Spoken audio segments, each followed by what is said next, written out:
আচ্ছা, আর কয়েকদিন পর তো ঈদ, আপনি এখনো টাকা পাঠালেন না। সবাই আপনার জন্য অপেক্ষা করছে। হ্যাঁ, আমি কালকেই টাকা পাঠাবো। যার যা কিনা বাকি আছে কালকে যেন সবকিছু কিনে ফেলায়। আচ্ছা শোনেন, আপনার ছোট ভাই একটা ফোনের আবদার করেছে। ও ফোন কেনার জন্য কিছু টাকা পাঠায়েন। এখন টাকা দেওয়া লাগবে? ঈদের পরে দেই। মুখ ফুটে চেয়ে ফেলেছে, না দিলে মন খারাপ করবে। আচ্ছা ঠিক আছে, আমি তাহলে কালকেই টাকা পাঠাই দিব না। হ্যাঁ, বাচ্চা কি করতেছে? বাচ্চা ঘুমাচ্ছে। আচ্ছা রাখি তাইলে। শোনান না, বাচ্চা তো অনেক অসুস্থ। আপনি তো টাকাও পাঠাচ্ছেন না, ভালো একটা ডাক্তারও দেখাতে পাচ্ছি না। কেন, বাসায় তো লোক আছে, তাদের কাছ থেকে টাকা নাও।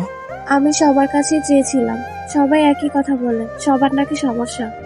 হায় রে, আমার যখন ভালো অবস্থা ছিল আমি সবার কত আবদার মিটাইছি, আর আজকে আমার বাচ্চাটা অসুস্থ, কেউ একটু জিগায়ও না।